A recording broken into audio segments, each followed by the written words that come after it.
This lecture is meant to accompany the CHRIST article, Toward a Paradigm Shift in the Academy and in Religious Studies.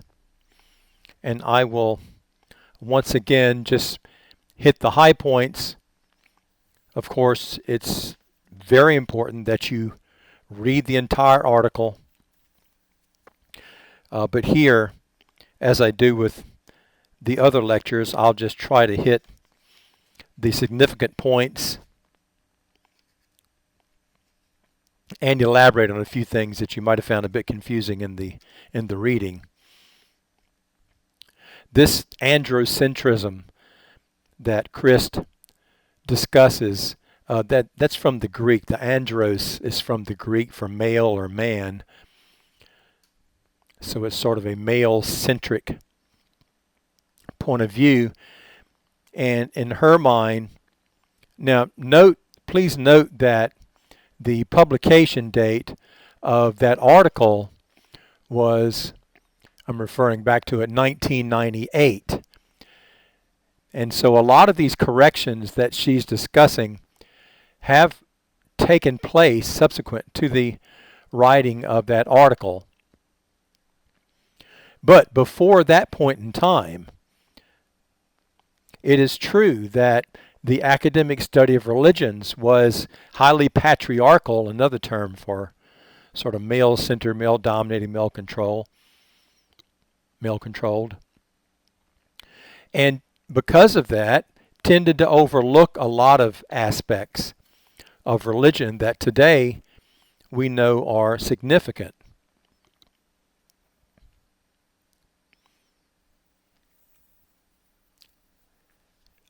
Near the beginning of the article, she suggests that rather than an ethos of objectivity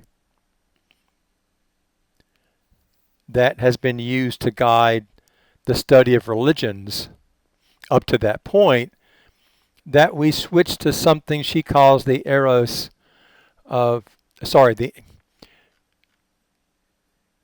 ethos of eros and empathy.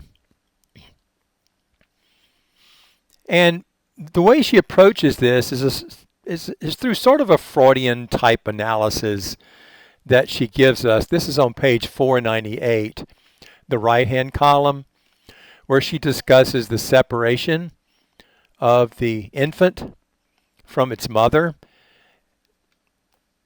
and how this separation is a totally different experience for males than it is for females.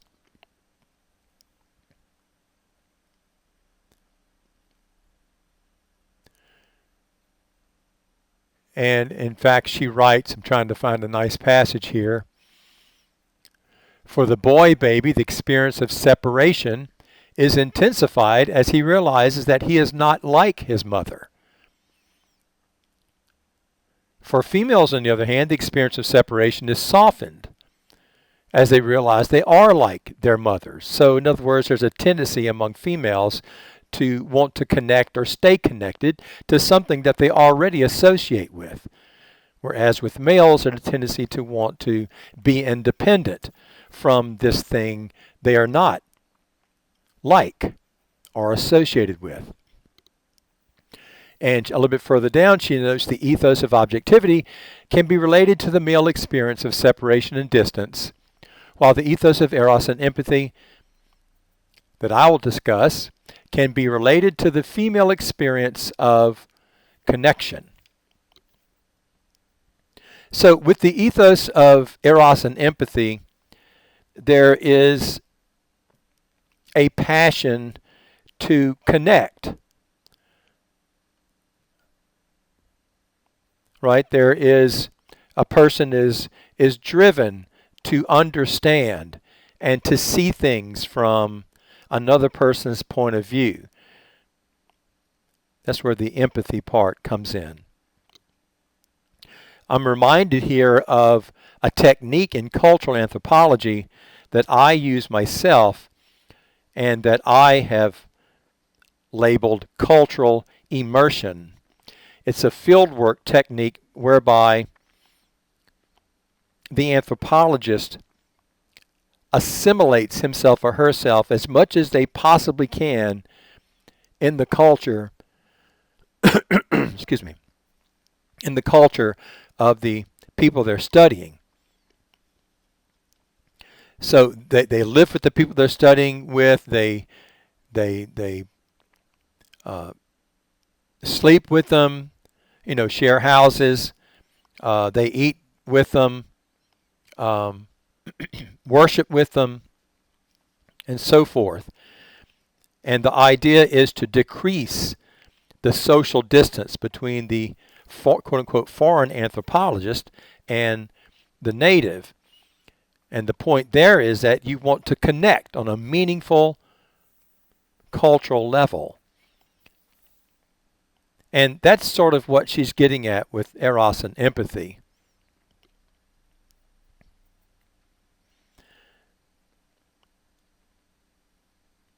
Now, she is a feminist scholar, and a feminist perspective has actually challenged the more traditional patriarchal sort of perspective that was in vogue in the academic study of religions, at least before the time this paper was published.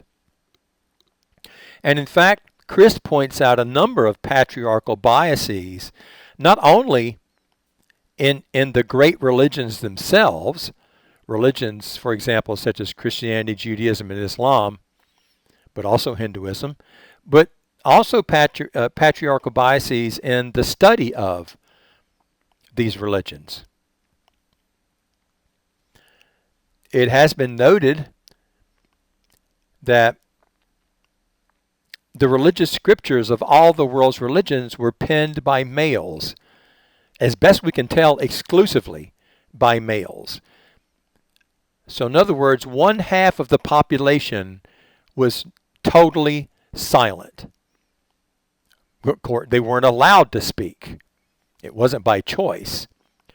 And they were never heard from. So there is an implicit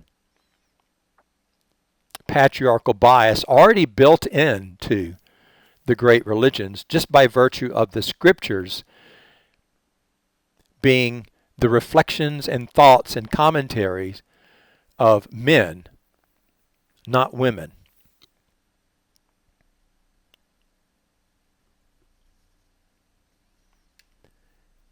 Also, too, Chris notes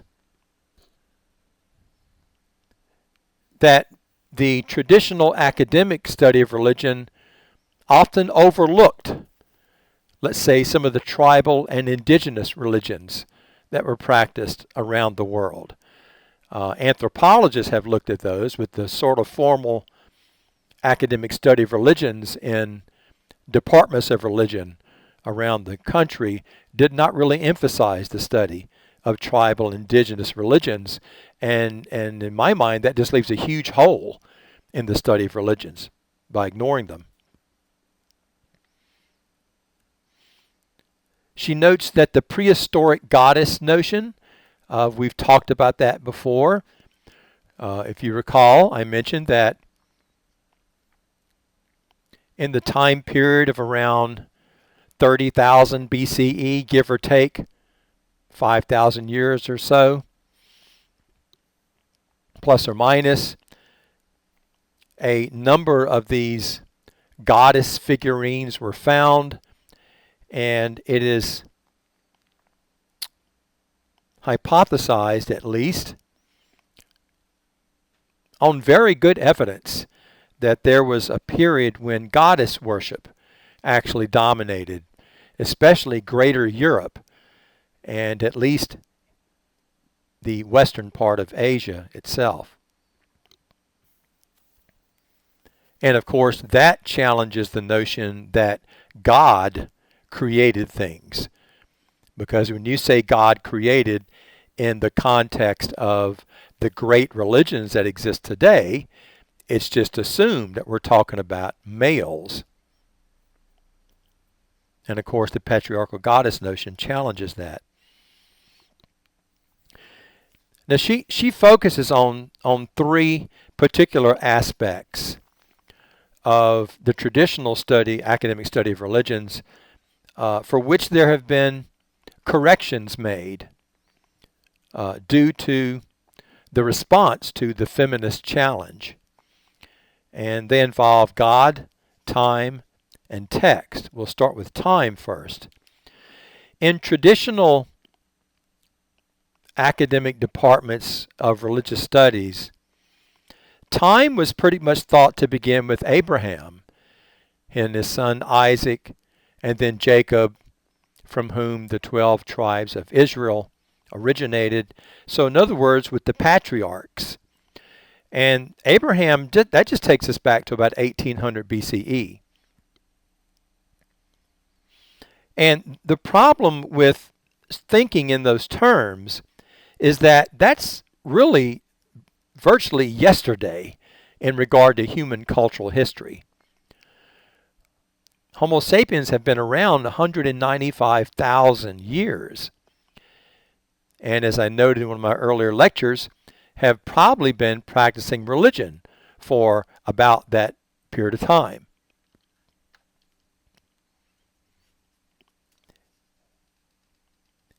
And then, of course, we had the whole period of goddess worship, around 35,000 to 30,000 BCE or so. And only much later, after the Neolithic period began, that's plant and animal domestication, when dense settlements were established, and we have the development of classes and hierarchies, various hierarchies, and complex social organization and trade and so forth. It's only then that we begin to get the first murmurings of patriarchy. And in fact, it wasn't until the earliest scriptures of the great religions, the Hindu scriptures were the oldest, that patriarchy seems to be firmly established, but it's a relatively recent arrival historically. So that's the problem with beginning time, quote unquote, around the time of Abraham. You've just skipped over a lot that is very relevant to our understanding of religion in Homo sapiens.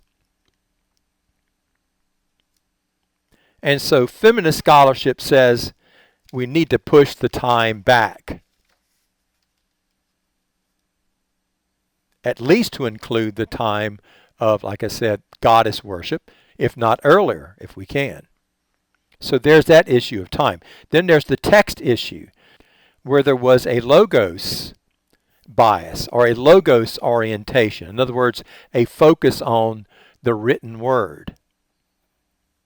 And as you read somewhere, I think in one of your readings, only about half of the world's languages, there are over 7,000, are actually written.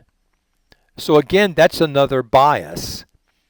And so there was this sort of built-in bias towards quote-unquote history, right? Because history was what was recorded.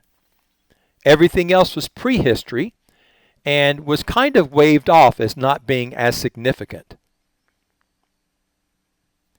And again, this would totally ignore anything before the earliest appearance of writing, which occurred in Sumeria about 3500 BCE. So again, by that time, patriarchy was well on its way to being established. So there's the text issue. Then finally, there's the God issue. Christ notes quite rightly that goddesses in the Bible are presented as quote-unquote abominations and fertility fetishes and are associated with idolatry, cult prostitution, things of that nature, clearly in text written by men with a bias for a male god. I mean, that should be pretty clear. that females would not speak of goddesses in that way. But once again, though, the problem there is that the Bible appeared virtually yesterday historically, right? We didn't get the final version of the Tanakh, the final accepted version of the Old Testament, until about 90 CE. Of course, its writing goes back to the millennium before Christ. And the New Testament, we didn't have the final version until 397 CE. Right? So once again, you're getting a warped view of things. It's like you're taking a snapshot at one particular time and extrapolating from that to some huge generalization that just does not apply.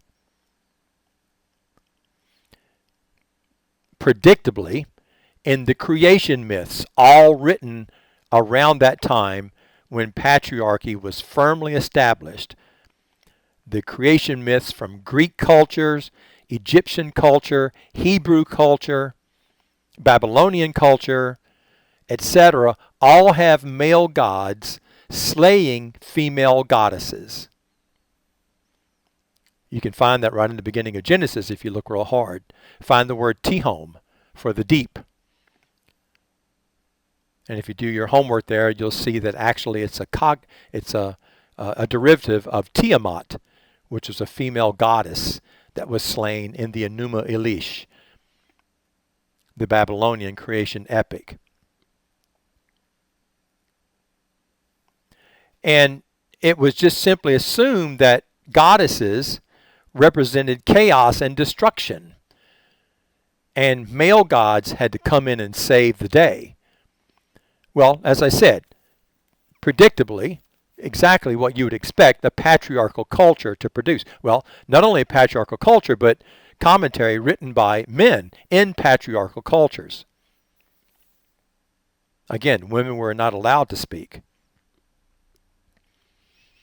So this bias against goddesses that we see in the patriarchal writings, especially the creation myths of these religions, reflects a bias against nature itself. And the female has always been associated with nature. At one point in time, in prehistoric times, the time of the goddess, that actually gave the female power over things, and she was respected and venerated for associations with nature. But once, especially the Western monotheisms come along, nature is something that all of a sudden is a bad thing that has to be legislated against. We have to have taboos against natural things. And of course, women are associated with nature. And so what happens is that patriarchy is emphasizing a separation of the human from nature. And of course, that would have huge repercussions for Western culture.